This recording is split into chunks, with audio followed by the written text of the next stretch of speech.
यह आदमी अभी अभी एक अमीर आदमी का पर्स चुरा लेता है, लेकिन अगले ही पल वह पर्स जमीन पर फेंक देता है। वह अमीर आदमी के कंधे पर थपकी देता है और कहता है, आपका पर्स गिर गया है। अमीर आदमी बड़ी इज्जत से उसे 100 का नोट देता है और धन्यवाद कहता है। लेकिन किसी को क्या पता था कि यह युवक वो नोट उसी समय पीछे बैठी एक भिखारन बूढ़ी औरत को दे देता है। असल में यह लड़का एक नायक चोर है। उसके पास चोरी करने की अद्भुत कला है।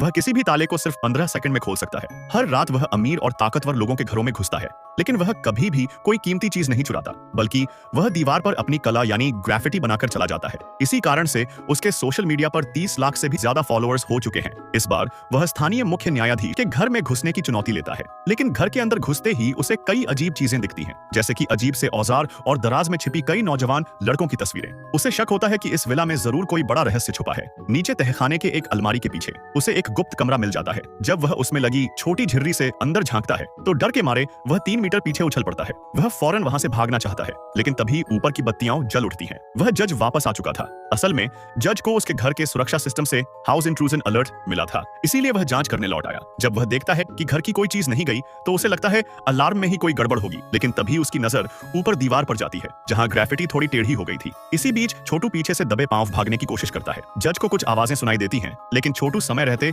जमीन पर लेट जाता है और किसी तरह बच निकलता है। इस दौरान वह अपनी सांस तक रोक लेता है, क्योंकि उसने कमरे में एक आदमी को देखा था जो बुरी तरह से जख्मी और प्रताड़ित हालत में था। अगले दिन वह बिना नाम बताए पुलिस को रिपोर्ट करता है, लेकिन वह गुप्त कमरा इतना छिपा हुआ होता है कि पुलिस उसे ढूंढ ही नहीं पाती। अब एक नायक चोर के रूप में वह खुद ही इस अन्याय के खिलाफ कुछ करने की ठानता है। रात को वह फिर से उस तहखाने में घुस जाता है और अलमारी के अंदर छिप जाता है। जैसे ही जज फिर से उस गुप्त कमरे में प्रवेश करता है, छोटू एक हथियार उठाता है और सीधा अंदर घुसकर हमला कर देता है।